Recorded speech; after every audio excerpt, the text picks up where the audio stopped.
اس بے نام کے نام سے شروع جسے اللہ بھی کہتے ہیں۔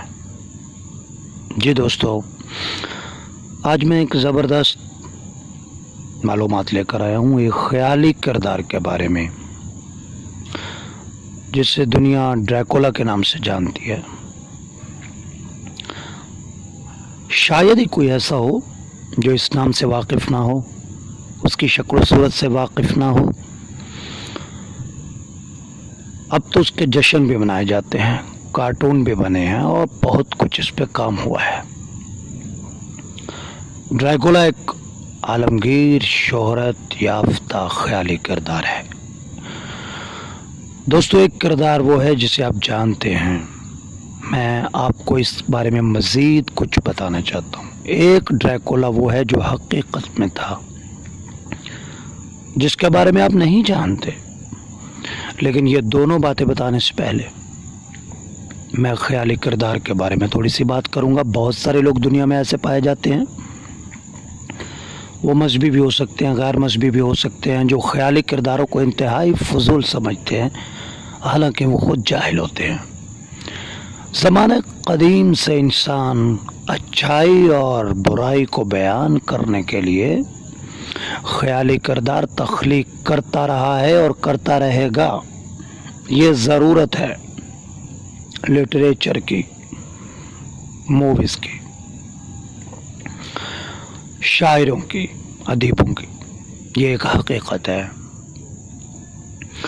جی، ڈریکولا جس کو آپ جانتے ہیں، اس کا خالق ہے برام سٹوکر، جسے بہت زیادہ شہرت ملی۔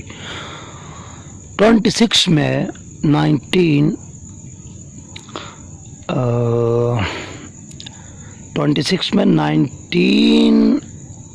1997 غالباً ایک اس نے ناول دیا تھا جس کا نام تھا ڈریکولا۔ بہت مشہور ہوا یہ ناول، پوری دنیا میں بعد میں یہ اس کے اوپر موویز لکھی گئیں، کام ہوا۔ یہ وہ ڈریکولا ہے جس کے بارے میں آپ جانتے ہیں۔ اب آتے ہیں اس ڈریکولا کی طرف جس کو آپ نہیں جانتے، لیکن مجھے آپ کو تھوڑی تاریخ میں لے کے جانا پڑے گا۔ سلطنت عثمانیہ بہت بڑی سلطنت رہی ہے۔ ترکی اس کا مرکز، یورپ کی کچھ سلطنتیں، کچھ ریاستیں اس سلطنت عثمانیہ کا حصہ رہیں، اس کی وفادار رہیں۔ ان میں سے ایک ریاست تھی والچیا، جو آج کل رومانیہ کے نام سے ہے۔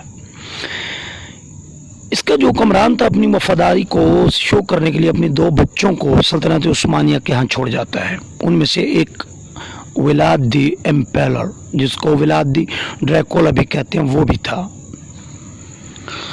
فاتح سلطان کے ساتھ یہ کچھ عرصہ پڑھتا بھی رہا تھا۔ یہ سلطنت عثمانیہ کے ماتحت وفاداری کی علامت کے طور پر ان کے والد چھوڑ کر گئے تھے۔ پھر ان کے والد دشمنوں کے ہاتھوں قتل ہوئے تو یہ آزاد ہوئے، تو اپنے والد کی ریاست کو لینے کے لیے انہیں بہت تگ و دو کرنا پڑی۔ آخر یہ حکومت حاصل کرنے میں کامیاب ہوئے، لیکن یہ شخص انتہائی ظالم واقع ہوا۔